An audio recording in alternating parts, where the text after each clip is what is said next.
Gita press Gorakhpur से। किताब का नाम भागवत गीता। हिंदू भाइयों के यहाँ ये सबसे पवित्र किताब मानी जाती है, सबसे मोतबर किताब मानी जाती है। किताब का नाम भागवत गीता, पेज नंबर 156 है। लिखा गया वायुर्दे यर्मुगड़ी वरुणा शशंक प्रजापतिष्ठम पर पितामहश्च नमो नमस्ते सुशाहस्कृता पुनश्च भोयोपि नमो नमस्ते अधर्माभिभवात् कृष्णा प्रतुष्यन्ति कुलस्त्रिया स्त्रीषु दुष्टासु वालिश्ले जायते वर्णशंकर यो माम जमनादिम चवेति लोकमहेश्वरम असम्मूढ़ा समर्थेषु सर्वपापै है परमुच्यति गणेशियम चरणम शीशमनम शशांकम चरणम शीशमनम पर्वतम चरणम शीशमनम गंगाजलम स्नानम पंडितम गौदानम स्वाहा। कल की अवतार न्यार पंतम पृथ्वी मध्यम और वसिक्यारतम बलवन स्वानम लम लघीयम पुष्पपनम तपस्यम वीरम महावीर गुरोम प्राणम प्रादीपम सोमति विष्णुवेशम स्वरूपम असुमा सुगमारूहा देव दत्तम जगतपति असिना साधु अष्ट आश्चर्य गुणवती गिरीह नीलगंधा अति ज्योति में प्रकाशम नतमस्तक भूमिष्ठम परभो गुणगानम नाफ गुरीदा लीड गच्छदीन पराक्रम पवित्रम गंगा स्नान। हम जलसे में आए हैं गुनहगार बनकर, लेकिन यहाँ से जाएंगे तो मुस्तफा का वफादार बनकर। आप अगर ये नीयत लेकर सुन लिए जलसा, मेरा यकीन कहता है जब तक दुनिया में जिंदा रहोगे, मुस्कुराते रहोगे, कब्र में जाओगे आमना के लाल का दीदार नसीब हो जाएगा। इंशाअल्लाह आज मैं जो गुफ्तगू करूंगा, ऐसी बातें करूंगा, अगर आपने दिल में जगह दे दिया तो यकीनन ऐसा लगेगा कि हम अपने सीने को मुस्तफा का मदीना बनाकर यहां से जा रहे हैं। जितने लोग बैठे गए मेरी गुफ्तगू मुलाहजा करें, गौर से सुने। भाई अबुल कलाम साहब का मेरे पास फोन गया। मैं सबों का नाम तो नहीं जानता, लेकिन इतना जानता हूं जितने लोगों ने जलसे में हिस्सा लिया है, अल्लाह ताला उन्हें कुछ दिखाए न दिखाए, अल्लाह ताला उसे मुस्तफा का मदीना जरूर दिखा दे। मैं यही दुआ करता हूं मौला की बारगाह में, अगर मेरी बातें आपको तकलीफ न दे तो मैं गुजारिश करूंगा खामोशी के साथ और मोहब्बत के साथ आप मेरी गुफ्तगू को समाअत करते जाएं। हजरत इमाम गजाली ने फरमाया है, इमाम गजाली बहुत बड़े बुजुर्ग गुजरे हैं। इमाम गजाली फरमाते हैं, ये उलमा बैठे हैं, इमाम गजाली ने फरमाया है हर तकरीर करने वाला, हर खिताब करने वाला, हर स्पीच देने वाला इस नीयत से तकरीर करे, इस नीयत से बयान करे, इस नीयत से वाज करे कि मैं जिंदगी की आखिरी तकरीर कर रहा हूं। पता नहीं इसके बाद मेरी मौत हो जाए और उसके बाद मुझे तकरीर का मौका मिले या ना मिले। सुनने वाला जितने जलसे में बैठे गए इस नीयत से जलसा सुने और तकरीर सुने कि मैं जिंदगी की आखिरी तकरीर सुन रहा हूं, जिंदगी का आखिरी जलसा सुन रहा हूं। पता नहीं इसके बाद मुझे जलसा सुनने का मौका मिले या ना मिले। अभी हमारे यहाँ एक हाफिज साहब, एक कारी साहब, बहुत बड़े कारी साहब थे। मैं रमजान शरीफ में मदीना शरीफ में था, हुजूर के रोजे के सामने था। अचानक फोन गया, मैसेज मिला कि आपके यहाँ हमारे मोहल्ले के बगल के रहने वाला एक हाफिज कुरान जिनके सीने में 30 पारे थे, वो हाफिज कुरान सेहरी खाकर बाइक पे चढ़ के मस्जिद जा रहे थे फजर की नमाज पढ़ाने। लेकिन क्या पता था उनको, 4 छोटी छोटी बच्चियों को छोड़ के वो घर से तो निकला था, पता नहीं दोबारा मुलाकात होगी कि नहीं, उन्हें कुछ पता नहीं था। लेकिन जैसे ही 5 मिनट बाइक से चला था, एक बड़ी सी गाड़ी सामने से आई और हाफिज साहब को की गाड़ी में बाइक में टक्कर मारती है गाड़ी। उसी जगह पे हाफिज साहब का स्पॉट डेथ हो गया, उसी जगह पे उनका इंतकाल हो गया। मैं आपसे कहना चाहूंगा आप भी मौत की तैयारी में लगे रहें। जलसे में आए, एक आंसू अगर आपकी आंख से निकल गए, यही आंसू आपके गुनाहों को की बख्शिश करवाने के लिए काफी हो जाएगा। लेकिन याद रखो लोगों, जब भी जलसे में आओ इस नीयत को लेकर बैठो, इस नीयत से आओ कि आपको कोई देखे न देखे, मदीने वाले मुस्तफा जरूर देख रहे गए। यकीनन लोगों ये बड़े कीमती लम्हात हैं। अल्लाह ने अगर आपको हाथ दिया गए, आप खुश नसीब हो। कितने लोग दुनिया में ऐसे गए जिनको अल्लाह ने हाथ नहीं दिया गए, या हाथ तो दिया गए लेकिन हाथ में पकड़ने की ताकत नहीं दिया गए। कितने लोग ऐसे गए जिनको अल्लाह ने पाँव नहीं दिया गए, लेकिन कितने लोगों को अल्लाह ने पाँव तो दिया गए, पाँव में चलने की ताकत नहीं दिया गए। कितने लोग ऐसे गए जिनको अल्लाह ने आंखें नहीं दिया गए। आपके हाथों को भी अल्लाह ने सलामत रखा गए, पाँव को भी अल्लाह ने सलामत रखा गए, आंखों को भी अल्लाह ने सलामत रखा गए।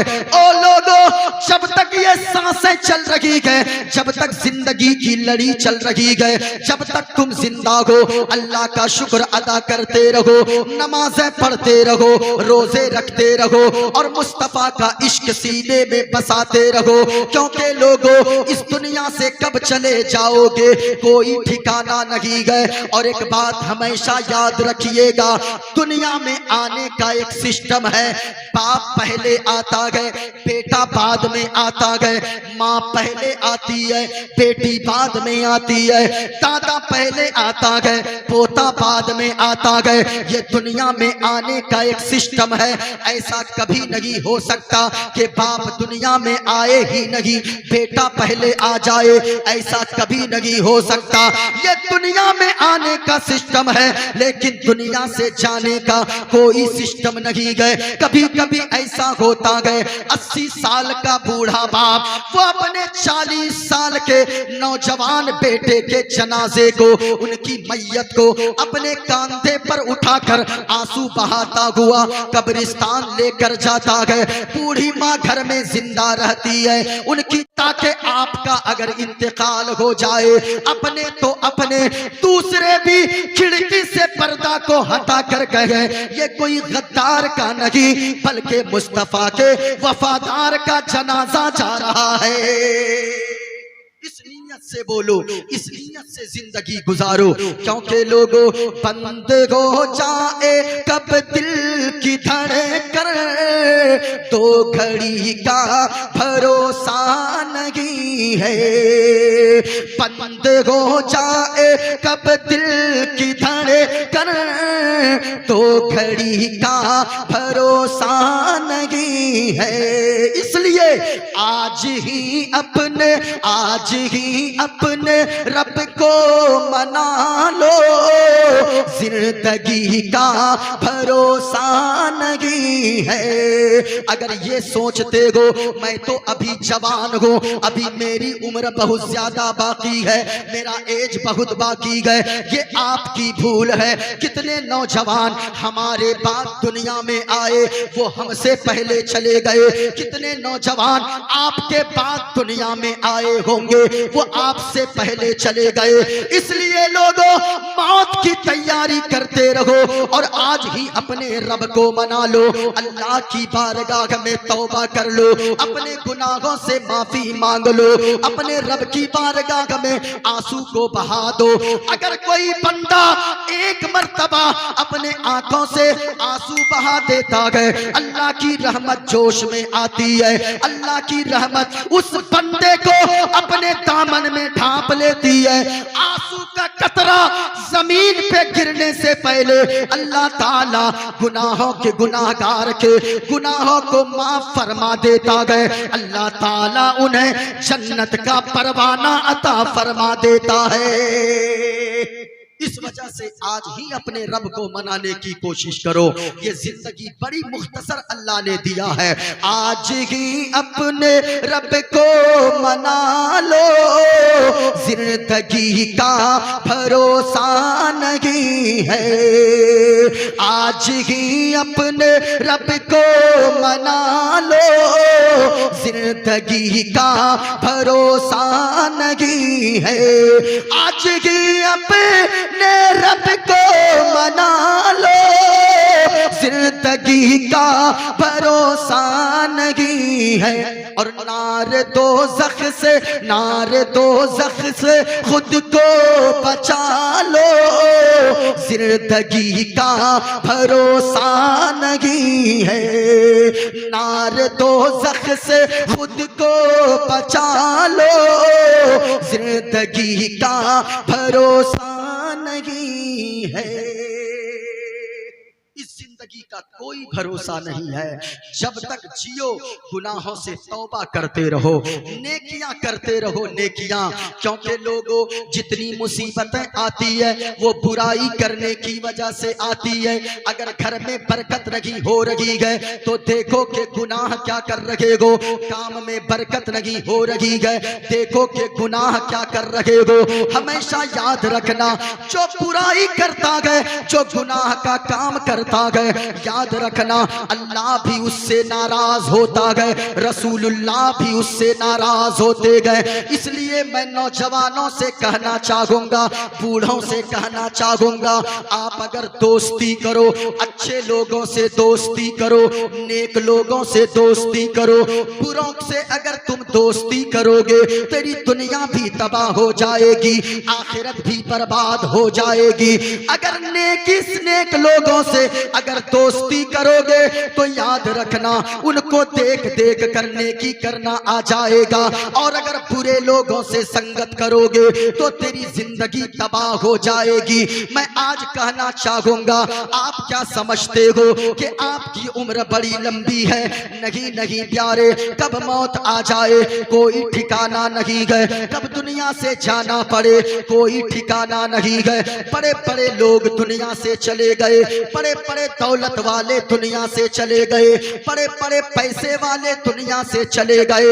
हमेशा याद रखना, अगर जिंदगी अल्लाह ने दिया गए तो फिर जिंदगी गुजारो, मुस्तफा के इश्क में गुजारो, अल्लाह की इबादत में जिंदगी गुजारो। गौर से सुनना लोगों, आज शराब पीने वालों, आज तुम शराब पीते हो, कभी तुमने नहीं सोचा अगर शराब के नशे में, शराब की हालत में अगर तेरी मौत आ गई तो फिर तुझे कौन सहारा देने वाला मिलेगा, कौन तुझे बख्शिश कराने वाला मिलेगा। इसलिए शराब पीने वालों, गलत लोगों की सोहबत में रहकर, बुरों की सोहबत में रहकर, बुरे लोगों से दोस्ती करके तुमने अपनी जिंदगी को तबाह कर लिया है। सुनो सुनो, आज दोस्ती तुम भी करते हो, दोस्ती हम भी करते गए, दोस्ती ये उलमा भी करते गए, लेकिन क्या हम हदीस के मुताबिक जिससे दोस्ती करने को मदीने वाले मुस्तफा ने कहा गए, क्या उसी के मुताबिक हम दोस्ती करते गए या उससे हट के दोस्ती करते गए? गौर से सुनिएगा, अगर तकरीर सुनना चाहते हो हाथों को लहराकर पूरा मजमा यहां से लेकर वहां तक बोलो सुभान अल्लाह, और मोहब्बत से बुलंद आवाज से बोलो या रसूल अल्लाह। इंशाअल्लाह अगर आप मेरा जहन बनाएंगे, मोइनुद्दीन कादरी बोलने की कोशिश कर रहा है, गौर से सुनिएगा। आज हम हिंदुस्तान में रहते हैं, हिंदुस्तान में किन चीजों की जरूरत है, चाहे वो हिंदू हो, चाहे वो मुसलमान हो, चाहे वो सिख हो, चाहे वो ईसाई हो, किसी भी धर्म का मानने वाला हो, इस हिंदुस्तान में बहुत सारे धर्म के मानने वाले लोग रहते गए, लेकिन याद रखिएगा आज मुसलमानों के लिए कहीं रोजी रोटी का मसला है, कहीं मुसलमानों के लिए इज्जत व आबरू का मसला है, कहीं मुसलमानों के लिए शिक्षा का मसला है। मैं आपसे कहना चाहूंगा, अगर तरक्की करना चाहते हो तो फिर आप गुफ्तगू को मुलाहजा करो, अगर तरक्की करना चाहते हो तो आपको कुछ उसूल है हिंदुस्तान के, उस पे अमल करना होगा, और अगर आपने उन उसूल पे अमल न किया, ये हिंदुस्तान जमहूरी मुल्क है, ये आजाद मुल्क हिंदुस्तान है, यहाँ पे हर धर्म के लोगों का हक बराबर है, लेकिन वही कौम तरक्की करेगी जो कौम या हिंदुस्तान के उसूल पर, हिंदुस्तान में आगे बढ़ने के जो उसूल हैं, जो कवानीनो ज़वाबित हैं, उस पे जो अमल करेगा वही कौम आगे बढ़ते नजर आएगी, वही कौम डेवलप करेगी, वही कौम तरक्की करेगी। लेकिन हम ये सोचते हैं हम रात को बिस्तर में सोए रहें, दिन को बिस्तर में सोए रहें, हमारा बच्चा सिगरेट पीकर इधर उधर भटकता रहे, तो याद रखिएगा आपको तरक्की नहीं मिलेगी, तरक्की उसी कौम को हिंदुस्तान में मिलेगी, वही कौम हुकूमत की कुर्सी पर बैठ सकती है, वही कौम आगे दौलत के मामले में मजबूत होगी, वही कौम सरवत के मामले में मजबूत होगी जो हिंदुस्तान के उसूलों ज़वाबित पे अमल करेगी। हिंदुस्तान ये जमहूरी मुल्क है। इंशाअल्लाह आज की तकरीर में मैं बता दूंगा आपको कि हिंदुस्तान में हम रहकर कौन से काम करें जिसकी वजह से हम आगे बढ़ सकते हैं, जिसकी वजह से हम डेवलप कर सकते हैं। गौर से सुनिएगा, हम मजहब इस्लाम के फॉलोवर्स हैं। दुनिया हमें मुसलमान कहती है और मुसलमान इतने अच्छे मजहब को फॉलो करता है जिससे अच्छा मजहब दुनिया में कोई नहीं है। इस्लाम की खूबसूरती को कोई समझ कर तो देखे। इस्लाम की खूबसूरती को अगर कोई समझना चाहता है, आज हमारी तरह इंसान को देखकर लोग इस्लाम की खूबसूरती समझना चाहते हैं और किसी शराबी को देखकर लोग इस्लाम की खूबसूरती समझना चाहते हैं। मैं कहना चाहूंगा, ओ दुनिया वालों, ये सोशल मीडिया का दौर है, हजारों जगह तकरीरें होती है। मैं आपसे कहना चाहूंगा कि ओ दुनिया वालों, याद रखना, अगर इस्लाम को समझना है, इस्लाम की खूबसूरती को समझना है, इस्लाम की ब्यूटी को समझना है, तो तुम किसी आम इंसान को देखकर इस्लाम को समझने की कोशिश न करो, बल्कि अगर इस्लाम को समझना है, अलाउल हक बंडवी की सीरत का मुताला करो, इस्लाम समझ में आ जाएगा। गरीब नवाज की सीरत का मुताला करो, तुम्हें इस्लाम समझ में आ जाएगा। इमाम हुसैन की जीवनी को सुन लो और पढ़ लो, तुम्हें इस्लाम समझ में आ जाएगा। मदीने वाले मुस्तफा जनाबे मुहम्मदुर रसूलुल्लाह की सीरत को सुनते जाओ, इस्लाम की खूबसूरती को समझते चले जाओगे, इस्लाम के दामन से वाबस्ता होते चले जाओगे। लेकिन आज लोग बहुत बड़ी बड़ी बातें कर देते हैं। इस्लाम से खूबसूरत कोई मजहब नहीं है। इस्लाम को समझने की कोशिश करनी चाहिए। ये इस्लाम है क्या? इस्लाम की खूबसूरती को समझना है। गौर से सुनिएगा, हम नाखून काटते हैं, ये उंगलियों में जो हाथ पांव की उंगलियों में नाखून है, मसला क्या है? ये उलमा बैठे हैं। मसला ये है कि अगर कोई शख्स नाखून काटे तो 40 दिन से पहले नाखून काट लेना चाहिए। 40 दिन से ज्यादा नाखून बढ़ाना ये मकरूह लिखा है और दुरुस्त नहीं लिखा है उलमा ने। 40 दिन से पहले नाखून को काट लेनी चाहिए। लेकिन एक किताब का नाम है फतवा आलमगीरी। फतवा आलमगीरी में एक मसला लिखा है, सुनो इस्लाम क्या कहता है, इस्लाम की खूबसूरती क्या है। गौर से सुनना लोगों, आज लोग तरह तरह की बातें करते हैं और मोइनुद्दीन कादरी जितनी बातें करेगा ये यहाँ इस गांव वाले उनके जिम्मेदार नहीं होंगे, मोइनुद्दीन कादरी उसका जिम्मेदार होगा। ऑन रिकॉर्ड में बोलता हूँ, गौर से सुनिएगा। 40 दिन से पहले नाखून काट लेना चाहिए। लेकिन इस्लाम की खूबसूरती मुलाहजा करो, इस्लाम की ब्यूटी को देखते जाओ, इस्लाम की खूबसूरती और सुंदरता को सुनते जाओ। फतवा आलमगीरी में लिखा है, ऐसे तो 40 दिन से पहले नाखून काट लेना चाहिए। लेकिन अगर कोई ग्वाला हो, अगर कोई गाय का दूध निकालता हो, कोई भैंस का दूध निकालता हो, कोई जानवर का दूध निकालता हो, वो 40 दिन का इंतजार न करे, बल्कि 8 या 10 दिन के अंदर नाखून को काट लिया करे। क्यों? उसके आगे ये मसला लिखा है कि अगर गाय दोहने वाला, अगर जानवर का दूध निकालने वाला अगर अपने नाखून को बड़ा रखेगा तो कहीं जानवर के दूध निकालते वक्त नाखून लगने की वजह से कहीं जानवर को तकलीफ न हो जाए। मैं आपसे कहना चाहूंगा, जरा दुनिया वालों को बताओ, अरे जो मजहब इस्लाम जानवर के साथ इतना अच्छा सुलूक करने का हुक्म देता है, वो इंसानों के साथ कितना अच्छा सुलूक करने का हुक्म देता होगा। यही तो इस्लाम की खूबसूरती है। इस्लाम की खूबसूरती को सुनना है। आगे चलते चलो, इस्लाम की खूबसूरती क्या है? अल्लाहु अकबर कबीरा। इंसान तो इंसान, जानवरों को भी हक इस्लाम दिलाता है। जानवरों के हुकूक को भी अदा करने का हुक्म मजहब इस्लाम देता है। मदीने वाले मुस्तफा ने फरमाया है, ओ लोगों, जानवरों को गालियां मत दिया करो।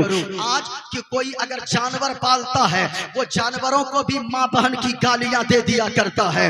मदीने वाले मुस्तफा ने जनाबे मोहम्मदुर रसूलुल्लाह ने फरमाया है, लोगों जानवरों को गालियां मत दिया करो। एक मौके से हुजूर ने फरमाया, ओ सहाबियों मुर्गा को गालियां मत दिया करो। कहा कि या रसूल अल्लाह, ये मुर्गा तो बांग देता है और जब आवाज लगाता है हमारी नींद खराब हो जाती है। मदीने वाले मुस्तफा ने फरमाया, खबरदार मुर्गा को किसी जानवर को गालियां मत दिया करो, क्योंकि ये मुर्गा तुम्हें फजर की नमाज के लिए बेदार करता है। मैं आपसे कहना चाहूंगा, जो मजहब जानवर को गाली देने से मना करता हो, तो फिर वो मजहब इंसानों को गालियां देने की इजाजत कैसे दे सकता है। लेकिन लोग कहते हैं ये मुसलमान ऐसा बोलते हैं, ये मुसलमान ऐसा बोलते हैं। अल्लाह की कसम कहता हूं, कोई मुसलमान गालियों की वजह से नहीं भड़कता है। मैं खुद कहता हूं, हमको जितनी गालियां देना है दे लो, हम बर्दाश्त कर लेंगे। हमारी माँ को गालियां देना हो दे दो, हम बर्दाश्त कर लेंगे। हमारी बहन को गालियां देना हो दे दो, हम बर्दाश्त कर लेंगे।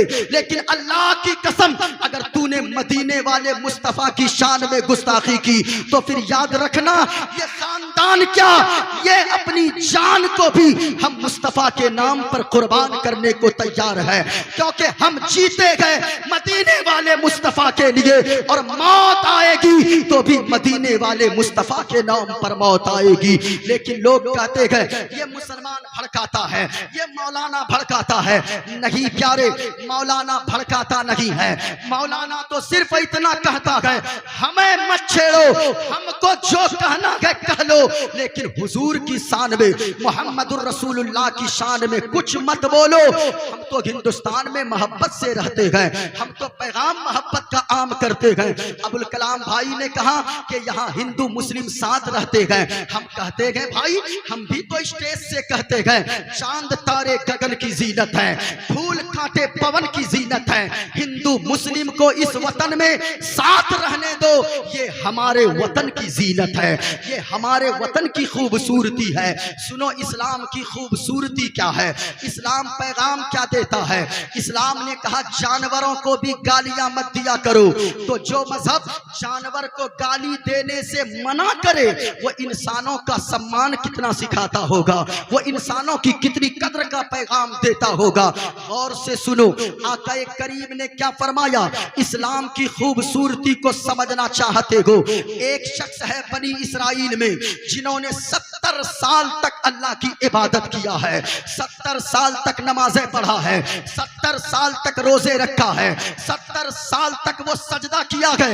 लेकिन आप जानते हो 70 साल का इबादत करने वाला वो एक मर्तबा एक बकरी को ज़बह कर दिया। बकरी को ज़बह करना था, बगल में बकरी का बच्चा वो चिल्ला रहा था, अपनी माँ को ज़बह होता हुआ देखकर रो रहा था। लेकिन इसने एक ना सुना, बकरी के बच्चे के सामने उसने बकरी को ज़बह कर दिया। जैसे ही बकरी की गर्दन पे इस 70 साल इबादत करने वाले ने छुरी चलाया, आवाज आई, ए बंदे तूने 70 साल जो इबादत किया है, इस बकरी के बच्चे के सामने तूने उसकी माँ को ज़बह कर दिया है। मैंने 70 साल की तेरी इबादत को मैंने रद्द कर दिया है, मैंने 70 साल की इबादत को बर्बाद कर दिया है। ये शख्स रोने लगा, या अल्लाह तूने तो बकरी के गोश्त को मुझ पर हलाल किया है, तभी तो मैंने ज़बह किया है। आवाज आई, ए बंदे ये सही बात है कि बकरी का गोश्त तेरे लिए हलाल है, लेकिन सुन, ये बकरी के बच्चे के सामने तूने उसकी माँ को ज़बह क्यों किया? उनको अलग ले जाकर तू ज़बह करता। बकरी का बच्चा रोता रहा, लेकिन तूने उसकी एक ना सुनी, उस पे तुझे तरस नहीं आया, इस वजह से मैंने तेरी इबादत को बर्बाद कर दिया। रोता रहा ये इंसान, रोता रहा, गिड़गिड़ाता रहा, कुछ महीने रोता रहा। एक दिन अचानक जंगल से गुजर रहा था, एक पक्षी जिसको आप पाखी कहते हैं, उस पाखी का एक घोंसला, उसका एक घर पक्षी का वो जमीन पे गिरा हुआ था। उस पक्षी के 2-3 छोटे छोटे बच्चे उसमें चहचहा रहे थे। इसने जब पक्षी के बच्चे को देखा, इसके दिल में दया आ गई, दिल में रहम आ गया। इसने उस पक्षी के बच्चे को घोंसले के साथ उठाया और दरख्त के ऊपर रख दिया ताकि कोई जानवर आके इसे खा ना ले। अल्लाह को ये अदा उसकी इतनी पसंद आई, इतनी पसंद आई, आवाज आई, ए बंदे, जो मैंने तेरी इबादत को रद्द किया था, दोबारा मैंने तेरी सारी इबादत को कबूल फरमा लिया है। अल्लाहु अकबर कबीरा। ये मजहब इस्लाम है जो जानवरों के साथ भी अच्छा सलूक करने को कहता है, जो इंसानों के बारे में मानवता का पैगाम देता है, जो इंसानियत का पैगाम देता है। इस्लाम क्या कहता है? इस्लाम कहता है जानवर भी अगर भूखा रहे उसको भी तुम खाना दे दो, अल्लाह उसके बदले में तुम्हें जन्नत अता फरमाएगा। सुना नहीं आपने? बुखारी शरीफ की एक हदीस पाक है, आका फरमाते हैं एक ऐसी औरत थी जो बिल्कुल गुनहगार औरत थी और इतने गुनाह किया था उसने कि वो जहन्नम में जाने के लायक थी। सारे जमाने वाले उसको जहन्नमी समझते थे। लेकिन एक दिन वो गुनहगार औरत एक रास्ते से गुजर रही थी। एक कुत्ता का बच्चा कुआं के करीब प्यास की वजह से जबान को लटका कर रखा था। जबान प्यास की वजह से लटक गई थी। औरत ने जब कुत्ते के बच्चे को प्यास की शिद्दत में देखा, प्यास की तकलीफ में देखा, इस औरत को दया आ गई कुत्ते के बच्चे पर। उस कुकुर के बच्चे पर जब इनको रहम आया, इस औरत ने कुत्ते के बच्चे की प्यास बुझाने के लिए अपने दुपट्टे को लेती है, दुपट्टे को फाड़ती है और उसकी रस्सी बनाती है। कोई डोल नजर नहीं आया, अपने पांव से जूती को निकालती है और रस्सी को उस जूती में बांधकर उस कुएं के अंदर डालती है। जूती से पानी खींचती है। जब पानी बाहर निकला उसके बाद कुत्ते के बच्चे के मुंह में वो पानी टपकाती जाती है। इधर कुत्ते के बच्चे की प्यास बुझती जाती थी, उधर अल्लाह की रहमत झूमती चली जा रही थी। इधर ये कुत्ते का बच्चा इधर पानी पीकर बाहर निकला। आवाज आई, ए औरत, तूने इस कुत्ते के बच्चे पर रहम किया है। सुनो, इस जानवर पर रहम करने की वजह से मैंने सारे गुनाहों को तेरे माफ फरमा कर तुझे जन्नत का परवाना अता फरमा दिया है। अल्लाहु अकबर कबीरा। अब बताएं इससे अच्छा मजहब और कोई होगा? इससे अच्छा मजहब कोई नहीं हो सकता है। लेकिन याद रखिएगा, आज लोग तरह तरह की बातें करते हैं। इस्लाम की खूबसूरती को तो देखो, इस्लाम की मोहब्बत को तो देखो, इस्लाम की खूबसूरती और अंदाज को तो देखो। आप अगर करीब आओगे, इस्लाम को समझने की कोशिश करोगे, तब आपको पता चलेगा इस दुनिया में सबसे अच्छा मजहब अगर कोई है तो वो मजहब इस्लाम है। हम दावत देते हैं लोगों को, आओ प्यारे इस्लाम समझना है, मैं तुम्हें किताबों से इस्लाम समझाऊंगा। आओ प्यारे तुम्हें इस्लाम समझना है, मैं तुम्हें मुस्तफा की जीवनी से इस्लाम को समझाऊंगा कि हुजूर ने कैसी जिंदगी गुजारी है और पैगाम क्या दिया है हुजूर ने। बस हम इतना जानते हैं, जो भी इस्लाम को समझने की कोशिश करेगा, इस्लाम की खूबसूरती को पढ़ता जाएगा, वो कलमा पढ़ेगा और मुसलमान होता चला जाएगा। लेकिन अगर कोई समझना ही नहीं चाहे तो फिर उसको तो आदमी समझा नहीं सकता है। इस वजह से अगर समझने की कोशिश कोई करे, आप आओ अदब के साथ, आप आओ मोहब्बत के साथ, हम आपको बताएंगे ये इस्लाम मजहब क्या सिखाता है, ये इस्लाम पैगाम क्या देता है। गौर से मुलाहजा कीजिएगा, आज भी लोग तरह तरह की बातें करते हैं। हम इसी हिंदुस्तान में जीते हैं जहां पे लोग मुंह देखकर फैसला करते हैं, जहां पे लोग जात धर्म देखकर हुकूमत करते हैं। मैं कहना चाहूंगा, तुम कहते हो इस्लाम क्या सिखाता है। एक बादशाह गुजरा है जिनका नाम हजरत औरंगजेब आलमगीर है। हजरत औरंगजेब आलमगीर कौन है?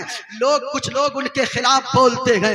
मैं कहना चाहूंगा, हजरत औरंगजेब आलमगीर इंसानियत वाला बादशाह था। वो कैसा बादशाह?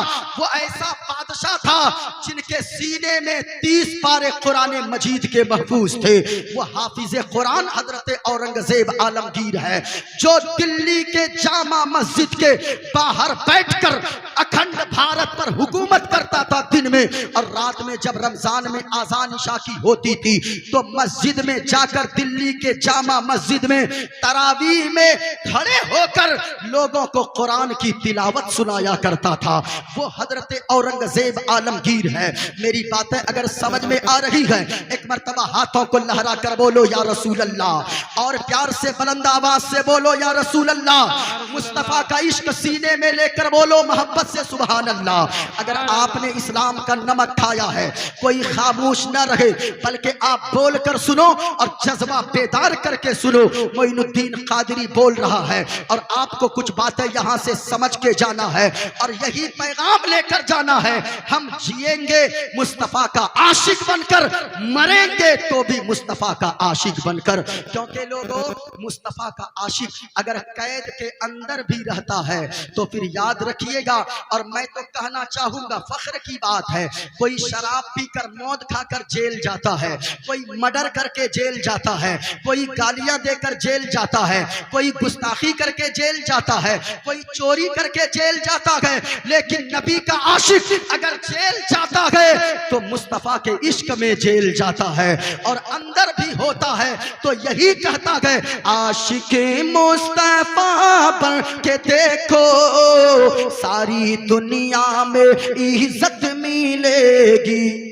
मोहब्बत से बोलो, मोहब्बत से सुभान अल्लाह। आशिके मुस्तफा बन के देखो, सारी दुनिया में इज्जत मिलेगी। और मेरा दावा है, मेरा दावा है, रोज़े क़यामत उनके सदक़े में जन्नत मिलेगी। मेरा दावा है, रोज़े क़यामत उनके सदक़े में जन्नत मिलेगी। हजरत औरंगजेब आलमगीर 30 पारा कुरान का हाफिज कुरान है। हजरत औरंगजेब आलमगीर अखंड भारत पर हुकूमत करने वाला बादशाह, आज भी बनारस की धरती गवाह है। हजरत औरंगजेब आलमगीर की हुकूमत है हिंदुस्तान पर। हजरत औरंगजेब आलमगीर ने इब्राहिम नामी शख्स को बनारस की धरती पर, उत्तर प्रदेश में बनारस की सरजमीन है, वहां का कोतवाल बनाकर भेजा। इब्राहिम जब कोतवाल बनकर आया, बनारस की धरती पर एक पंडित की बेटी रहती थी जिसका नाम शकुंतला देवी है। वो पंडित की बेटी शकुंतला देवी बड़ी खूबसूरत थी, बड़ी सुंदर थी। इब्राहिम कोतवाल ने उस पंडित की बेटी को देखा, इसका दिल आ गया। अब इब्राहिम कोतवाल ने कहा, ओ शकुंतला, तू मेरे महल की रानी बन जा, मैं तुम्हें जिंदगी भर खुश रखूंगा, पलकों पे बैठा कर रखूंगा। हिंदू की बेटी, वो पंडित की बेटी शकुंतला देवी कहने लगी, ओ इब्राहिम कोतवाल, तू कैसी बातें करता है? तू ठहरा मुसलमान, मैं एक पंडित की बेटी, हम दोनों का निकाह कभी नहीं हो सकता है, हम दोनों की शादी कभी नहीं हो सकती है। जब इतना कहना था तो इब्राहिम कोतवाल ने कहा धमकी भरे अंदाज में, ओ शकुंतला, अगर तू खुशी व खुशी नहीं आएगी मेरे महल में तो हम तुम्हारी डोली को उठवा लेंगे, शादी के दिन तेरी डोली मेरे महल में आ जाएगी। इतना जब सुनती है, शकुंतला घर जाती है, पंडित से सारी बातें कहती है। वो पंडित भी रोने लगा, शकुंतला भी रोने लगी। इतने में शकुंतला कहती है, बाबा आंसू को पोंछ लीजिए, बेटी वो बड़ा जालिम है, वो बड़ा जालिम कोतवाल है इब्राहिम कोतवाल। कहा कि बाबा, हमने सुना है कि दिल्ली की सरजमीन पर एक इंसानियत का बादशाह रहा करता है, एक मानवता का बादशाह रहा करता है। मुझे यकीन है मैं उसके पास जाऊंगी फरियाद लेकर, कोई मेरी फरियाद सुने ना सुने, औरंगजेब आलमगीर मेरी फरियाद सुनकर मेरी मदद करने को जरूर आ जाएंगे। अल्लाहु समद। आप जानते हो, वो बनारस की धरती से वो शकुंतला देवी मुगलिया सल्तनत का लिबास पहनती है। वो लिबास पहनकर मुगलिया सल्तनत का चेहरे पे दुपट्टा बांधती है और घोड़े पर सवार होकर दिल्ली पहुंचती है। दिल्ली जुमा का दिन था। उस दिन मस्जिद से जुमा पढ़कर हजरत औरंगजेब आलमगीर निकले। सीढ़ियों पे फरियादियों की लाइन लगी हुई थी। जब फरियादियों की लाइन लगी थी, एक एक की पर्ची को लेकर पढ़ रहे थे, फरियाद सुन रहे थे। हजरत औरंगजेब आलमगीर जब शकुंतला देवी का नंबर आया, उसकी पर्ची को लेते गए और मुस्कुराते गए, अपने कंधे से चादर को उतारते गए और चादर शकुंतला देवी के बदन पे रख देते गए और सर पे रख कर कहते गए, बेटी शकुंतला, तेरा लिबास ये नहीं है जो पहन के तू आई है, बल्कि तेरा लिबास तो ये है, तू पर्दे में लिपट कर रहने वाली चीज है, तू किसी घर की इज्जत है, तू किसी घर की मोहब्बत है, तू किसी घर की रहमत है। ए बेटी शकुंतला, तू यहाँ नहीं, चली जा, तुझे इंसाफ दिलाने औरंगजेब आलमगीर बनारस जरूर जाएगा। इतना सुना शकुंतला ने घर आ गई। घर आकर अब डोली सज गई, शादी की तैयारी हो गई, शहनाई बज गई चारों तरफ। पंडित ने कहा, ओ बेटी, मैंने कहा था ना वो मुसलमान है, वो नहीं आने वाला है, कहाँ है तुझे बेटी कहने वाला। शकुंतला कहने लगी, बाबा हमें यकीन है जिस मोहब्बत से औरंगजेब आलमगीर ने हमें बेटी कहा है, उनको कभी झूठ नहीं बोल सकता। एक बाप अपनी बेटी की इज्जत बचाने बनारस जरूर आएगा। अल्लाह समझ, इतना कहती है शकुंतला और रोने लगती है। उधर इब्राहिम कोतवाल अशरफिया लोगों में पैसे लुटा रहा था। इतने में देखा एक कंबल ओढ़ कर एक फकीर आया और हाथों को बढ़ाया और कहा, ओ इब्राहिम कोतवाल, हमें भी चाहिए पैसे, हमें भी अशरफियां चाहिए। कहा, वो जमीन पे पड़ी है, ले लो। इब्राहिम कोतवाल से फकीर ने कहा, ए इब्राहिम कोतवाल, मैं आम फकीर नहीं हूं, मैं जमीन से मिट्टी से पैसे उठाकर नहीं लूंगा, बल्कि हमें अगर पैसे देना है तो झोले से निकाल कर पैसे दो, थैले से निकाल कर पैसे दो, और हमारे हाथ में पैसे चाहिए। इब्राहिम कोतवाल मुस्कुराया और जेब में हाथ डाला, पैसे निकाल कर उस फकीर को देने के लिए हाथ बढ़ाया। उस कंबल ओढ़े फकीर ने इब्राहिम कोतवाल के हाथ को पकड़ा और घोड़े से खींचकर जमीन पे पटक दिया। चारों तरफ हंगामा हो गया कि एक फकीर ने, कंबल ओढ़े शख्स ने इब्राहिम कोतवाल को जमीन पे पटक दिया है। जब उस फकीर ने चेहरे से कंबल को हटाया, मुंह से कपड़े को हटाया, तो जमाने वालों ने देखा, बनारस वालों ने देखा, उस कंबल के अंदर कोई दुनियावी फकीर नहीं, बल्कि वक्त के बादशाह हजरत औरंगजेब आलमगीर बनारस आ गए थे। अल्लाहु अकबर। जब इब्राहिम कोतवाल ने देखा, थर थर कांपने लगा इब्राहिम कोतवाल। इब्राहिम कोतवाल माफी मांगने लगा। हजरत औरंगजेब आलमगीर ने फरमाया, सुन, मैं तुझे माफी दे देता, लेकिन याद रख, बेटी सबकी बेटी होती है, सबकी इज्जत बराबर होती है, चाहे वो मुसलमान की बेटी हो, चाहे वो हिंदू की बेटी हो, चाहे वो क्रिश्चियन की बेटी हो, चाहे वो ईसाई की बेटी हो, चाहे वो यहूदी की बेटी हो, चाहे वो किसी धर्म की बेटी हो, बेटी की इज्जत बेटी होती है। हजरत इब्राहिम कोतवाल ने दो पागल हाथी को बुलवाया और इब्राहिम कोतवाल के दोनों पांव में जंजीर बांध दिया। हजरत औरंगजेब आलमगीर ने फरमाया, दोनों पागल हाथी को दोनों तरफ दौड़ा दो। वो दोनों पागल हाथी दौड़ा। इब्राहिम कोतवाल को वो बनारस के चौराहे पर, बीच चौराहे पर फाड़ दिया हजरत औरंगजेब आलमगीर ने। और जमाने वालों को और खास तौर से हिंदुस्तान वालों को बताया, ओ हिंदुस्तान वालों, वो कोई और होगा जो जात और धर्म के नाम पर फैसला करता होगा। इब्राहिम और वो हजरत औरंगजेब आलमगीर वो है जिसने इब्राहिम कोतवाल को बनारस के चौराहे पर फाड़ कर बता दिया कि औरंगजेब आलमगीर जात धर्म देखकर फैसला नहीं करता, अगर फैसला करता है तो इंसानियत की बुनियाद पर फैसला करता है, अगर फैसला करता है तो मानवता की बुनियाद पर फैसला करता है। मैं कहना चाहूंगा लोगों, आप इस्लाम की खूबसूरती को समझो। इस्लाम पैगाम क्या देता है? इस्लाम तो ये बताता है जानवर के साथ भी अच्छा सुलूक करो, जितनी भी मखलूक है अल्लाह की, सबों पे रहम किया करो। तुम अल्लाह के मखलूक पे दुनिया में रहम करोगे, अल्लाह कयामत के दिन तुझ पे रहम फरमाएगा। इसलिए रहम करो, रहम करो।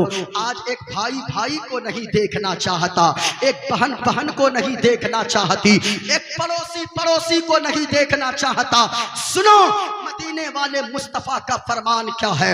मदीने वाले मुस्तफ़ा ने फरमाया कि सुनो, अगर तुम चाहते हो कि पक्का मुसलमान बन जाओ, पक्का मुसलमान अगर बनना चाहते हो तो जो चीज अपने लिए पसंद करते हो वही अपने दूसरे भाई के लिए भी पसंद करो, और जो अपने लिए ना पसंद करते हो वही दूसरे भाई के लिए भी ना पसंद करो। मैं आपसे कहना चाहूंगा और मैं अपने बारे में भी कहना चाहूंगा कि खबरदार खबरदार, जो अपने लिए पसंद करते हो क्या दूसरों के लिए पसंद करते हो? नहीं करते हो। आप अगर सोचते हो मेरा बेटा डॉक्टर बन जाए, पड़ोसी के बेटे के बारे में तुमने कभी नहीं सोचा कि वो डॉक्टर बन जाए। तुम सोचते हो उसका बेटा शराबी हो जाए अच्छा होगा, उसका बेटा जुआरी हो जाए अच्छा होगा, उसका बेटा अय्याश हो जाए अच्छा होगा, उसकी बेटी भाग जाए अच्छा होगा, उसकी बीवी भाग जाए अच्छा होगा। मैं कहना चाहूंगा आप उस वक्त तक पक्का मुसलमान नहीं हो सकते। मोहम्मद अरबी सल्लल्लाहु अलैहि वसल्लम ने फरमाया है, जब तक के जो चीज तू अपने लिए पसंद करता है दूसरे भाई के लिए भी पसंद करना होगा। जो अपने लिए ना पसंद करता है, हम कभी नहीं चाहते हमारी बीवी की तरफ कोई गलत निगाह से देखे, आप कभी नहीं चाहते आपकी बहन की तरफ कोई गलत निगाह से देखे, आप कभी नहीं चाहते आपके घर की इज्जत को कोई उछाले, आप कभी नहीं चाहते हो आपके घर में कोई ताक झांक करे। मैं आपसे कहना चाहूंगा जैसा आप सोचते हो उसी तरह अगर आप किसी की बहन बेटियों को तकते हो तो उनको भी तो नापसंद होता होगा, उनको भी तो खराब लगता होगा। इसलिए आका ने फरमाया जो अपने लिए नापसंद करते हो वही दूसरों के लिए नापसंद करो, जो अपने लिए पसंद करते हो वही दूसरों के लिए पसंद करो। अल्लाह की कसम सबसे पक्का मुसलमान बन जाओगे। अल्लाह अकबर। है कोई मजहब दुनिया में जो इतना अच्छा पैगाम देता हो जानवरों के साथ, इंसानों के साथ? जानवर के बारे में मैं और कह दूं, अभी गर्मी का वक्त है, इस्लाम ये पैगाम देता है आपके घर के ऊपर में छत है या टाली है, जो कुछ भी है, या वो एल्बिस्टर आपने डाल के रखा है, उसके ऊपर में आप एक कटोरे में पानी ले लें, थोड़ा सा दाना ले लें, वो पानी वाला कटोरा और थोड़ा सा खाने की कोई थोड़ी सी चीज लेकर आप उस ऊपर में छत पे रख दें, कोई परिंदा आएगा, कोई पक्षी आएगी और वो प्यास की वजह से भटक रही होगी। कितने पक्षियों को हमने गर्मी में मरते हुए देखा है, आपने भी देखा होगा। ये इस्लाम का पैगाम है कि उस पक्षी के लिए थोड़ा सा दाना और थोड़ा सा पानी रख दो। कोई प्यासा पक्षी अगर आकर पानी को पी ले, प्यास उसकी यहाँ बुझेगी, अल्लाह तेरे दिल में सुकून की दौलत अता फरमा देगा, अल्लाह तेरे घर में बरकत अता फरमा देगा। ये इस्लाम का पैगाम है। इस्लाम के दामन को कभी मत छोड़ो, इस्लाम से मिलकर रहो, इस्लाम की खूबसूरती को समझोगे, अकीदत भी मजबूत होगी, अकीदा भी मजबूत होगा। सुनो मदीने वाले मुस्तफ़ा ने क्या फरमाया है। आप दोस्ती करते हो, मेरी बातें यहीं से मैंने बैक किया था। दोस्ती करते हो, किससे दोस्ती करें? क्या शराबी से दोस्ती करें? आज हमारा बेटा, आपका बेटा किसी बुरे से दोस्ती करके बर्बाद हो जाता है। सुनो मुस्तफ़ा का फरमान, हुजूर फरमाते हैं अच्छे से दोस्ती करोगे अच्छा बन जाओगे, बुरे से दोस्ती करोगे तुम बुरा बन जाओगे। अच्छे लोगों के करीब होकर दोस्ती कीजिए। जरा एक मर्तबा मोहब्बत से बोलो सुभान अल्लाह, तो बता दूं कि किससे दोस्ती करने के लिए हुजूर ने फरमाया है। एक मर्तबा हाथों को उठाकर बोलो या रसूल अल्लाह, और झूम कर बोलो या हबीब अल्लाह। आपको डर लग रहा है, याद रखिएगा बोलना चाहिए। ये जिंदगी किस लिए मिली है? हम तो कहते गए ये दिल इश्क़े नबी में गर मचल जाए तो अच्छा है। बोलो बोलो, यहां से लेकर वहां तक बोलो, हाथों को उठाकर सुभान अल्लाह, और प्यार से बोलो या रसूल अल्लाह। ये दिल इश्क़े नबी में गर मचल जाए तो अच्छा है, और मोहम्मद मोहम्मद कहते कहते दम निकल जाए तो अच्छा है। मोहम्मद कहते कहते दम निकल जाए तो अच्छा है। बता दूं किनसे दोस्ती करने को हुजूर ने फरमाया है? बता दूं? जरा हाथों को उठाकर बोल दो सुभान अल्लाह। दोस्ती किससे करनी है? दोस्ती किससे करनी है?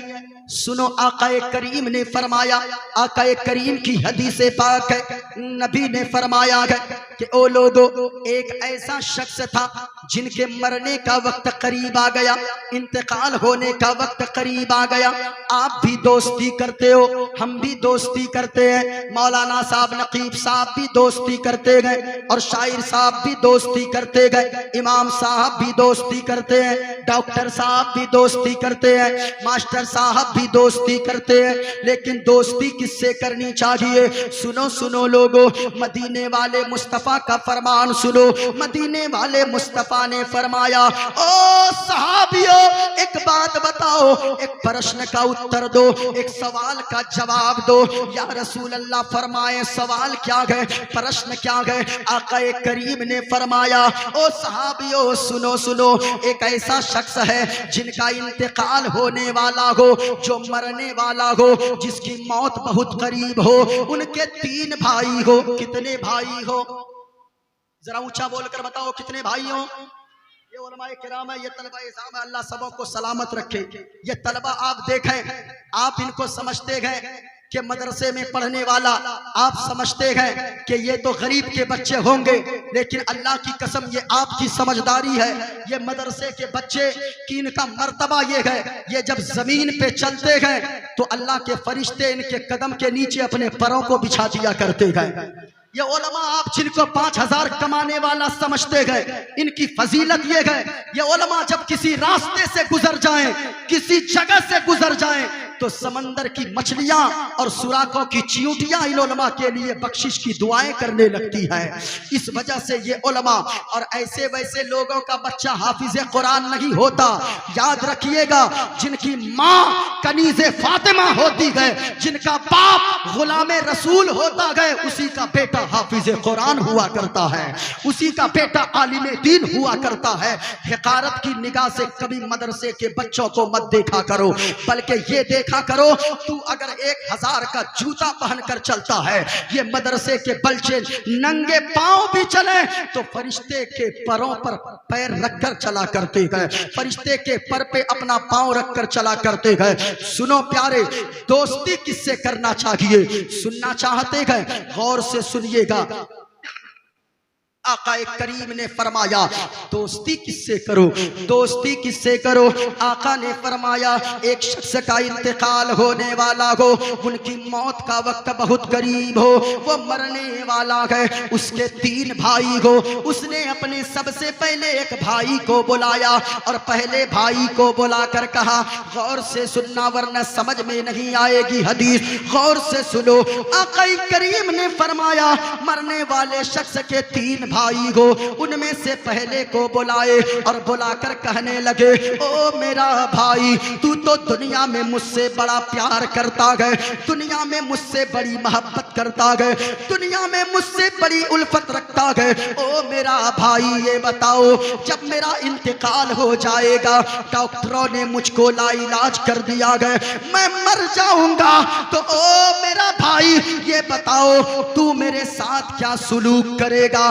पहले भाई ने जवाब दिया कि सुनो सुनो मेरा भाई, जब तक आप दुनिया में जिंदा हो तब तक आपसे मेरा रिश्ता है, तब तक आपसे मैं मोहब्बत करता हूँ। जब आपका इंतकाल हो जाएगा, आपका रास्ता अलग होगा, मेरा रास्ता अलग होगा, आपको लोग कब्रिस्तान लेकर जाएंगे और मैं दूसरी तरफ जाऊंगा। अल्लाहु अकबर। इतना जब कहा ना, हुजूर ने फरमाया, ओ सहाबियों ये बताओ,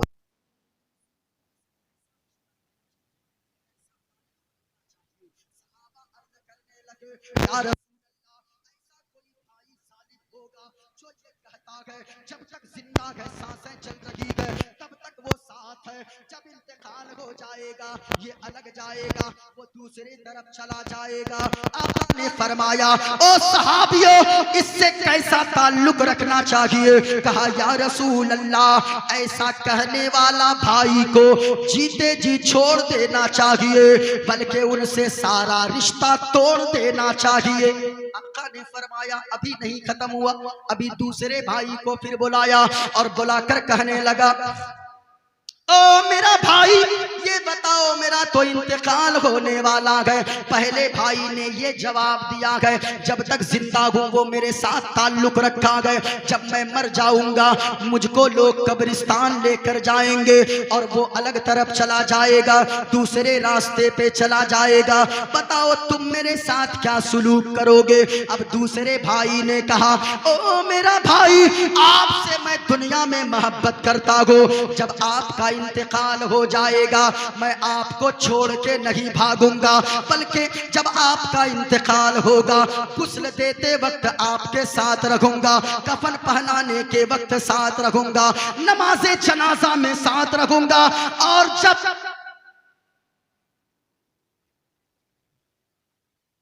सारी बातें कलाम भाई आप ही कर रहे हैं भाई, आप ही ने मना कर दिया है, फिर आप ही कह रहे हैं कि वेद पढ़िए।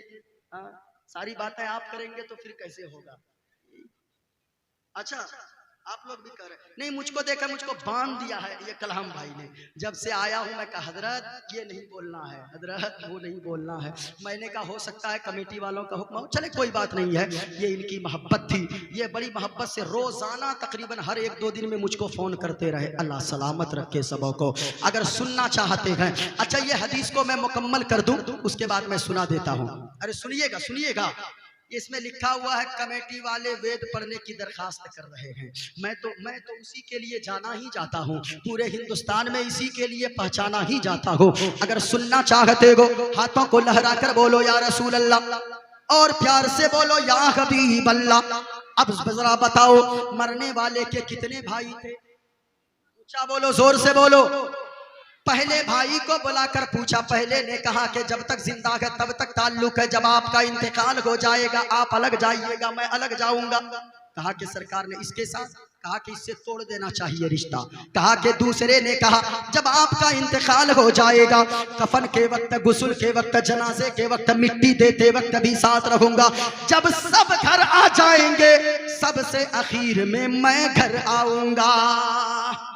सहाबा से हुजूर ने फरमाया, सहाबियों ये बताओ इस दूसरे भाई से क्या ताल्लुक रखना चाहिए?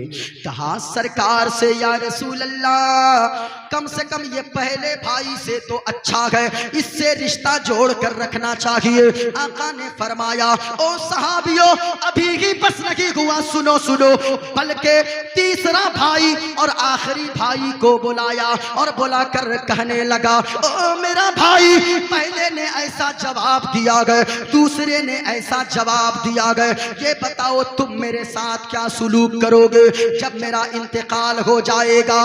कहा कि सुनो सुनो ओ मेरा भाई, पहले ने जो कहा कहा, दूसरे ने जो कहा वो जाने, लेकिन मैं आपसे मोहब्बत करता हूँ, आप मुझसे मोहब्बत करते हो। ओ मेरा भाई जब आपका इंतकाल हो जाएगा कफन पहनाने के वक्त साथ रहूंगा, जनाजे में साथ रहूंगा, मिट्टी देते वक्त साथ रहूंगा, और जब अंधेरी कब्र में आपको लिटा कर लोग आ जाएंगे कोई आपकी कब्र के अंदर नहीं जाएगा, आपका ये भाई आपके अंधेरी कब्र के अंदर जाएगा और कब्र में रोशनी का इंतजाम पैदा कर देगा। इतना कहा ना हुजूर ने फरमाया, सहाबियों ये बताओ तीसरे भाई से कैसा ताल्लुक रखना चाहिए? कहा कि या रसूल अल्लाह पहले दोनों से रिश्ता तोड़ देना चाहिए, तीसरे से रिश्ता जोड़ लेना चाहिए, तीसरे से दोस्ती कर लेनी चाहिए। अब सुनो जवाब मदीने वाले मुस्तफा ने फरमाया, ओ सहाबियों मैंने तुझे समझाने की कोशिश किया है, पहला भाई से मुराद मरने वाले शख्स का जो पहला भाई था जिसने ये कहा था जब तक जिंदा है आपका मैं हूं, जब आपका इंतकाल होगा आप अलग जाओगे मैं अलग जाऊंगा। सुनो सहाबियों पहले भाई से मुराद वो तेरा मकान है, वो तेरी जमीन है, वो तेरी जायदाद है, वो तेरे रुपए पैसे है, वो तेरी दुकान है, वो तेरे पैसे है, वो तेरी जायदाद मालो दौलत है। जब तक तू जिंदा है ये मकान तेरा है, जब तक तू जिंदा है ये दुकान तेरी है, जब तक तू जिंदा है ये जमीन तेरी है, ये जायदाद तेरी है, ये गाड़ी तेरी है, ये बंगला तेरा है।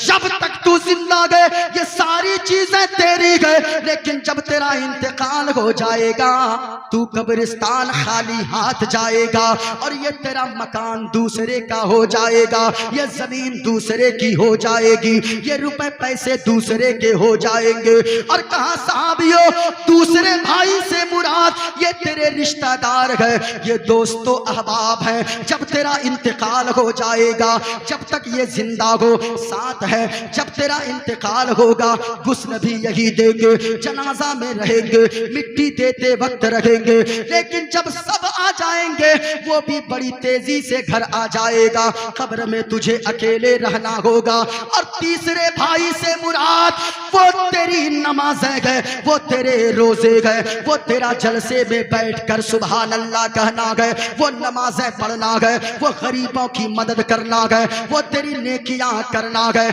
जब तेरा इंतकाल हो जाएगा यही नमाजें और यही रोजे और यही नेकियां, कुरान की तिलावत करना, मदरसे के तलबा की मदद करना, अपने इमाम की कदर करना, उलमा की इज्जत करना, सुभान अल्लाह अल्हम्दुलिल्लाह कहना, ये काम आएगी ये चीजें जब तेरा इंतकाल हो जाएगा। गुस्ल के वक्त तेरी नेकियां साथ रहेगी, जनाजे में साथ रहेगी, मिट्टी लोग देंगे तब भी साथ रहेगी, और जब सब लोग आ जाएंगे तो कब्र को रोशन करने तेरी नमाज है और तेरी सारी नाक नेकियां कब्र के अंदर जाएगी, तेरी कब्र को रोशन रोशन कर देगी। अल्लाहु अकबर कबीरा।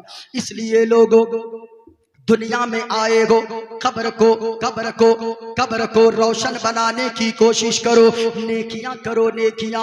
एक नेकी के लिए कयामत में तरसोगे, एक नेकी के लिए मैदान महशर में तरसोगे, कोई किसी को एक नेकी देने वाला ना मिलेगा। यहाँ नेकियां करो, यहाँ नेकियां करोगे तो अल्लाह का खौफ दिल में पैदा होगा, अल्लाह का खौफ दिल में पैदा हो जाए, अल्लाह ताला तेरे सारे गुनाहों को माफ फरमा देगा। आज ही अपने रब को मना लो, जिंदगी का भरोसा नहीं है। आज ही अपने रब को मना लो, जिंदगी का भरोसा नहीं है। और नार दोज़ख से खुद को बचा लो, जिंदगी का भरोसा नहीं है। और हश्र तक तुझे को रोना पड़ेगा, खाक में तुझको सोना पड़ेगा।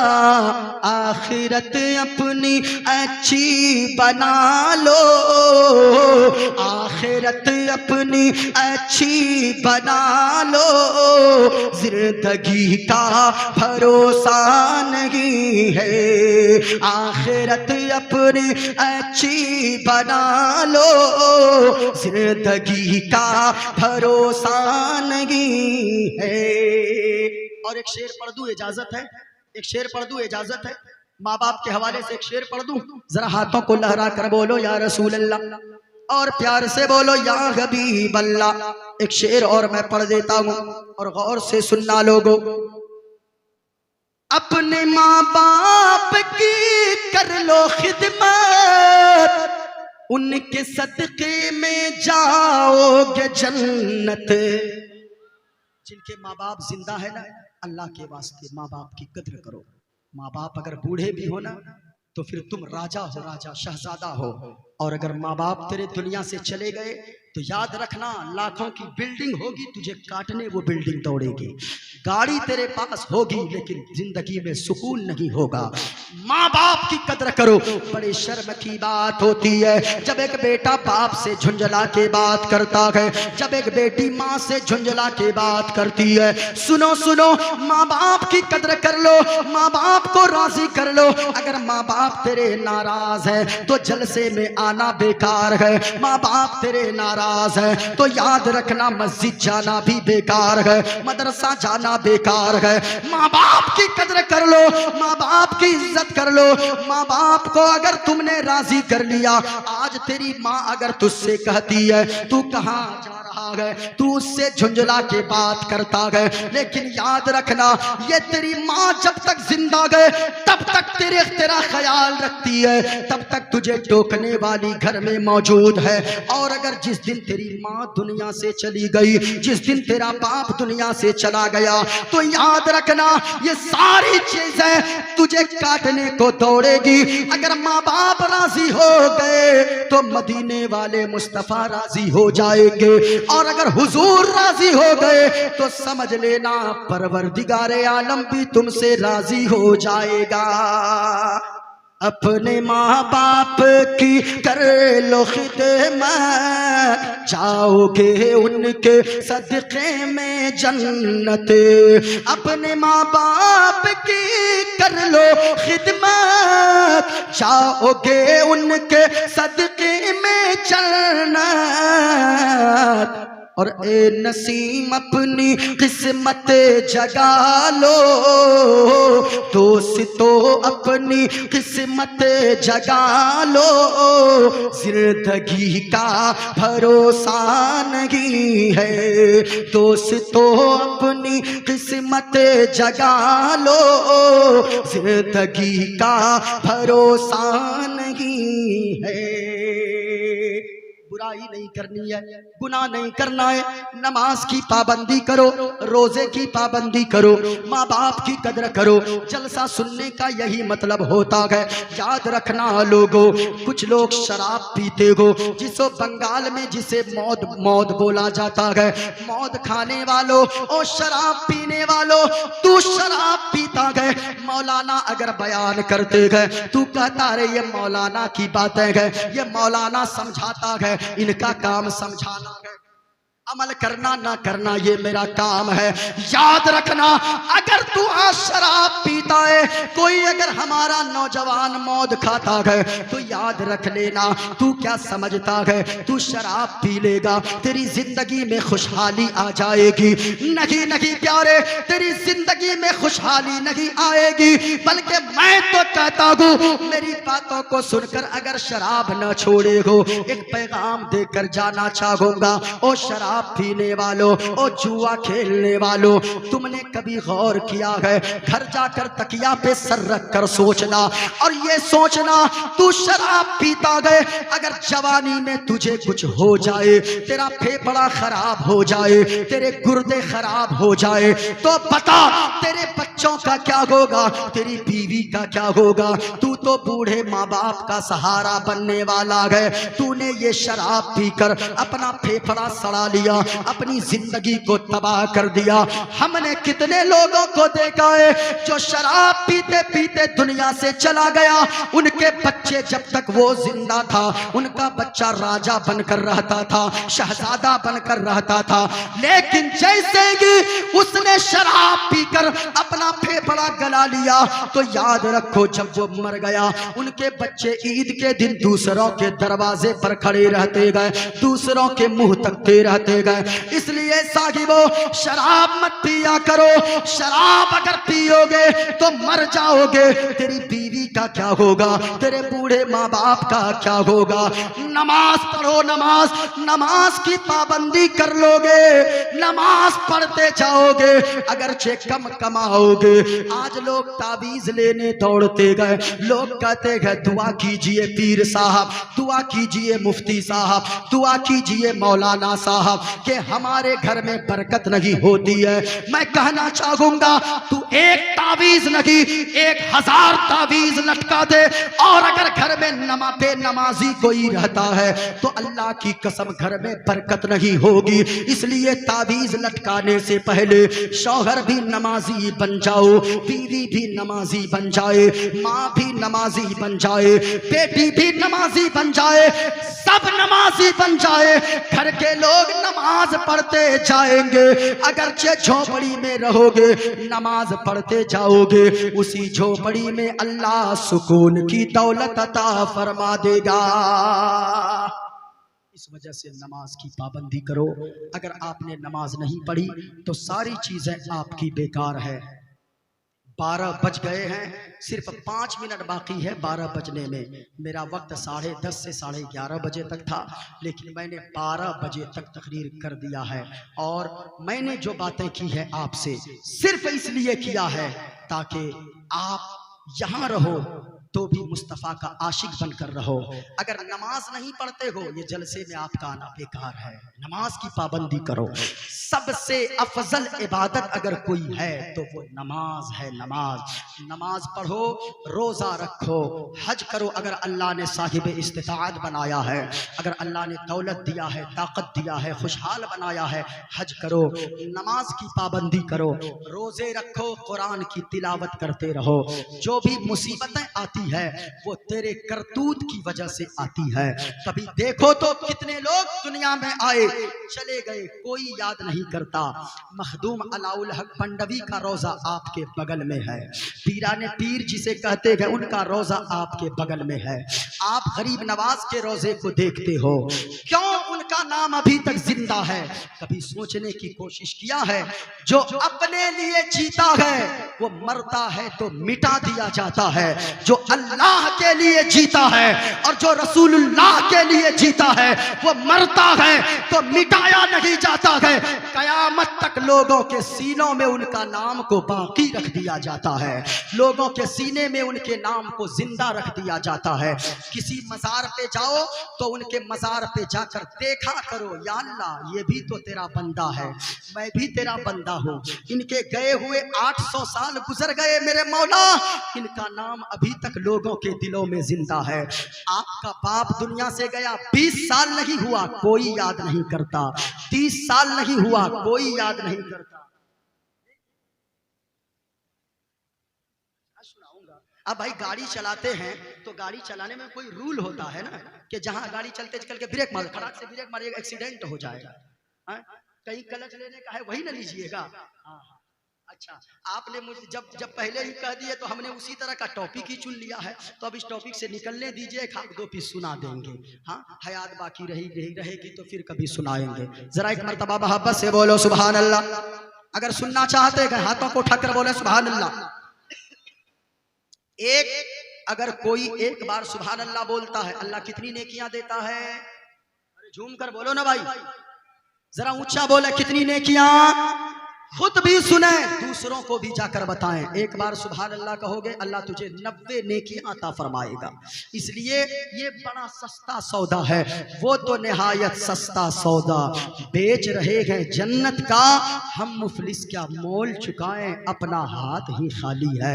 जरा मोहब्बत से अगर बोल दो सुभान अल्लाह तो मैं मंत्र सुना देता हूँ, जरा और झूम कर बोलो या रसूल अल्लाह। क्या पेश करूं आका, क्या चीजें हमारी है। अब ऐसे ऐसे ऐसे बोलिए,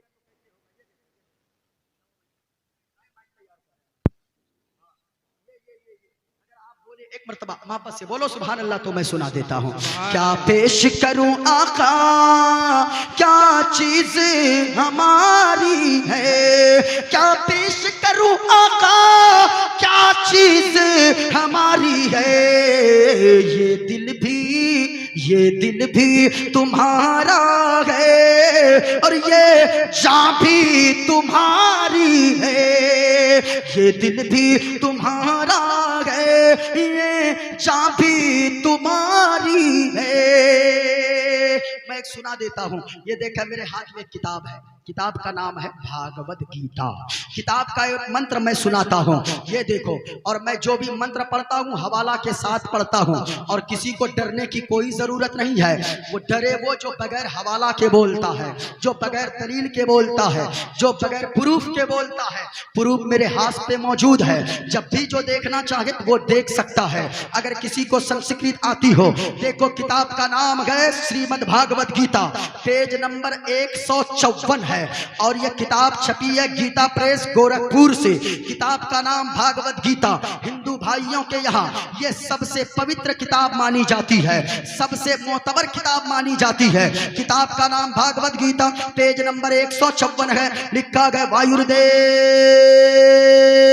जर्मुगुड़ी वरुणा शशंक प्रजापतिष्ठं परपितामहश्च नमो नमस्ते सुसाहस्कृता पुनश्च भूयोऽपि नमो नमस्ते अधर्माभिभवात् कृष्णा प्रतुष्यन्ति कुलस्त्रिया स्त्रीषु दुष्टासु बालिश्ले जायते वर्णशंकर यो माम जमनादिं च वेत्ति लोकमहेश्वरम् असम्मूढा समर्थेषु सर्वपापै है परमुच्यति गणेशयं चरणं शीशमनं शशांकं चरणं शीशमनं पर्वतं चरणं शीशमनं गंगाजलं स्नानं पंडितम गौदानं स्वाहा कल्कि अवतार न्यारपंतम पृथ्वी मध्यम उर्वशिक्यारतम बलवन स्वानम लम्लघीयं पुष्पपनं तपस्यं वीरं महावीर गुरुं प्राणं प्रादीपं सोमवती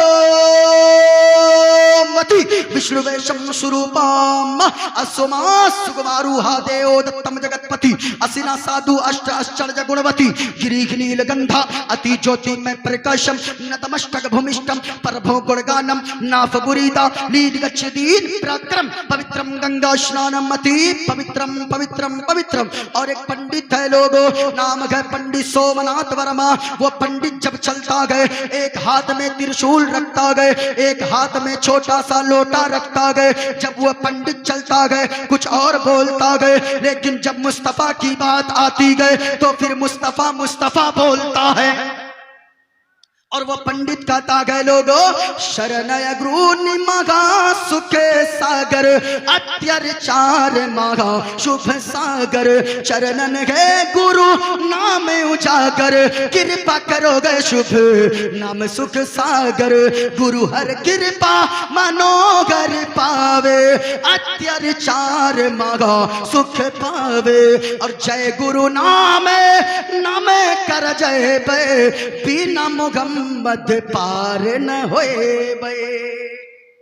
ताके लोगों जितनी नमाजें पढ़ लो जितने रोजे रख लो जितने हज कर लो अगर हुजूर से मोहब्बत नहीं है तो सारी चीजें बेकार है। हुजूर से इश्क पैदा करो तब तेरी नमाज भी कबूल है तेरे रोजे भी कबूल है तेरा हज भी कबूल है। इस वजह से लोग नबी से मोहब्बत करके जो जिएगा वो जिंदगी में बाकी रह जाएगा। मर तो जाएगा लेकिन उनका नाम अल्लाह कयामत तक बाकी फरमा देगा। बाकी कौन रहता है? जो लोगों को नफा पहुंचाता है जो लोगों को फायदा पहुंचाता है। हसद करने वाला बाकी, ऊंचा बोलो, हसद करने वाला बाकी नहीं रहता है। दूसरों पे जुल्म करने वाला बाकी नहीं रहता है। दूसरों को सताने वाला बाकी नहीं रहता है। बाकी वही रहता है जो जीता है अपने लिए नहीं बल्कि जीता है तो दूसरों के लिए और जिंदा रहता है तो मुस्तफा के लिए और जिंदा रहता है तो खुदा के लिए। वही बाकी रहता है। मैं आपसे कहना चाहूंगा अगर कोई हुजूर के गुस्ताख हो हुजूर की गुस्ताखी करता हो याद रखिएगा सबकी बख्शिश तो हो जाएगी हुजूर की गुस्ताखी करने वालों की बख्शिश नहीं हो सकती है। क्योंकि जाने ईमान है मोहम्मदुर रसूलुल्लाह और शाने ईमान है आमना के लाल। इस वजह से कि ये कायनात बनी है तो मुस्तफ़ा के सदक़े में बनी है। ये ज़मीन और आसमान सारी चीज़ें मुस्तफ़ा का सदका है कि हुजूर दुनिया में तशरीफ़ लाए इसलिए सारी चीज़ें बनी है। आप नमाज पढ़िए, कभी किसी की बारगाह में जाइए। आप जाते हैं ना भाई मज़ार पे जाते हैं ना, मज़ार पे किस लिए जाते हैं? सिर्फ चादर चढ़ा दिया आ गए, कोई बात नहीं है, कुछ समझाई नहीं, सिर्फ गया फूल डाल दिया। सुनो, नेकियां तो मिलेगी लेकिन चादर चढ़ाने से पहले नमाज की पाबंदी करो और गागर से पहले नमाज की पाबंदी करो।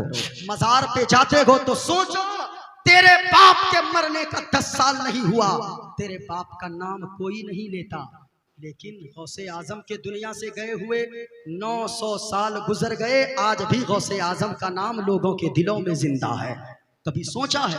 किसी मज़ार पे जाओ, सोचो और ये देखो कि या अल्लाह इसने कैसी जिंदगी गुजारा कि इनका नाम अभी तक बाकी है, इनका नाम अभी तक लोगों के सीने में जिंदा है। आखिर बात क्या है? गौर से सुनना लोगों, जो शख्स अपने लिए जीता है वो मिटा दिया जाता है और जो दूसरों के लिए बल्कि मोहब्बत के लिए जीता है, दूसरों की मदद करने के लिए जाता है, दूसरों को नफा पहुंचाने के लिए जिंदा रहता है, वो हकीकत में नहीं मरता है बल्कि उन्हें मौत तो आती है, मरने के बाद लोगों के दिलों में जिंदा रह जाता है। अल्लाह वालों का नाम जिंदा है, क्यों जानते हो? हजरत जुनैद बगदादी का नाम सुना है? बोलो ना भाई, सुना है हजरत जुनैद बगदादी का नाम? बहुत बड़े बुजुर्ग हैं हजरत जुनैद बगदादी, अल्लाह अकबर। वो जुनैद बगदादी हैं, देखें अल्लाह वाले कैसे होते हैं। यहाँ तो भाई भाई का मर्डर कर देता है।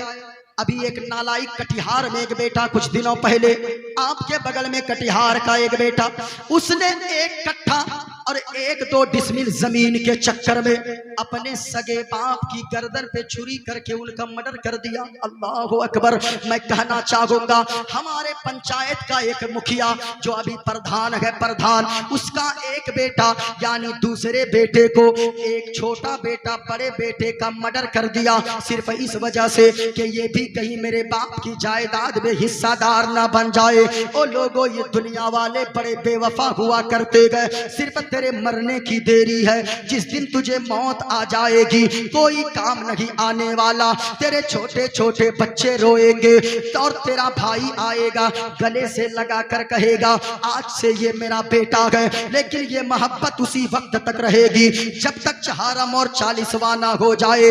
तेरा चहारम 40वां जैसे ही हो जाए, वही चचा भतीजे का इतना बड़ा दुश्मन बनता गए कि जमाने वाले कहते गए अरे कोई चचा भतीजे का इतना बड़ा दुश्मन भी हो सकता है। इसलिए लोगों, आप ये सोचते हो ये जमाने वालों से वफा की उम्मीद मत रखो, बल्कि जिंदा रखो मदीने वाले मुस्तफा के लिए। मौत आए तो भी मदीने वाले मुस्तफा के लिए।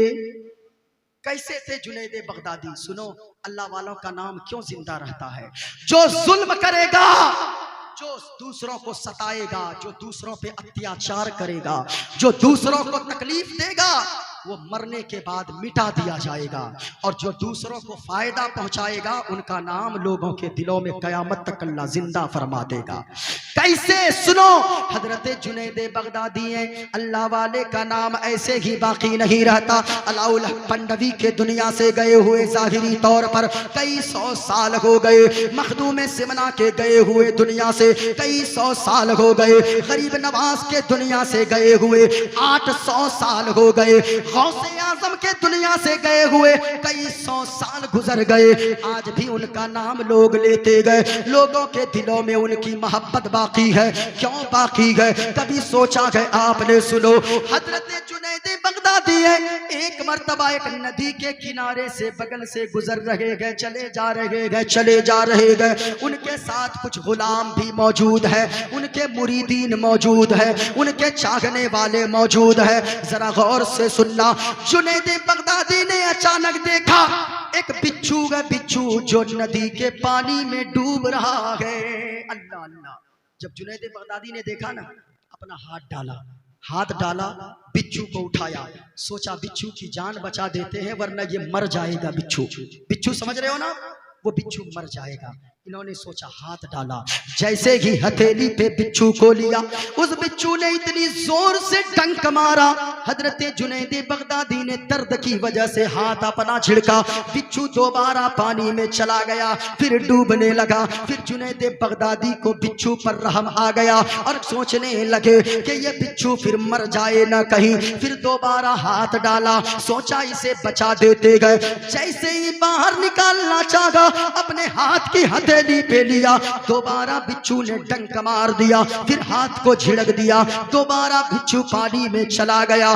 फिर तीसरी मर्तबा डूबता हुआ बिच्छू को देखा, फिर तीसरी मर्तबा जोर से हाथ डाला, तेजी से उठाकर बाहर बिच्छू को सूखे में फेंक दिया। हमारी तरह कोई होता उस बिच्छू को डंडे से मार मार के मार देता, या उसे पानी में और डुबा कर मार देता कि मैं तुझको बचा रहा हूं, ऊपर से तू उल्टा डंक मार रहा है। लेकिन ये अल्लाह वालों की बातें गए। वो जुनैद बगदादी अलैहि रहमत और रिजवान है, अल्लाह के वली है, बहुत बड़े बुजुर्ग है। हजरत जुनैद बगदादी ने उस बिच्छू को बाहर निकाल दिया। मुरीदीन हाजिर थे, कहने लगे हजरत मामला समझ में नहीं आया। कहा क्या हुआ? कहा के मामला ये समझ में नहीं आया। 2 मर्तबा बिच्छू ने डंक मारा, आप बचाए जा रहे गए। इस बिच्छू को तो बाहर नहीं फेंकना चाहिए, इसे जान से मार देना चाहिए। नारे रिसालत, नारे रिसालत, नारे हैदरी, नारे हैदरी। नारे तकबीर। हजरत तशरीफ ला चुके हैं। इनके बाद पीरे तरीक़त रहबर शरीयत औलाद अली औलाद गौसे आज़म हजरत अल्लामा डॉक्टर सैयद जलालुद्दीन अशरफ कादरी मियाँ दामत बरकातुहुमुल कुद्सिया खानकाहे किचौचा मुक़द्दसा के वो चश्मो चिराग जिनको देखने से मुस्तफ़ा भी याद आते हैं, खुदा भी याद आ जाता है। हाँ, जिनका चेहरा देखकर लगता है ये किसी झूठे का चेहरा नहीं हो सकता, ये किसी सच्चे आशिके रसूल ही का चेहरा हो सकता है।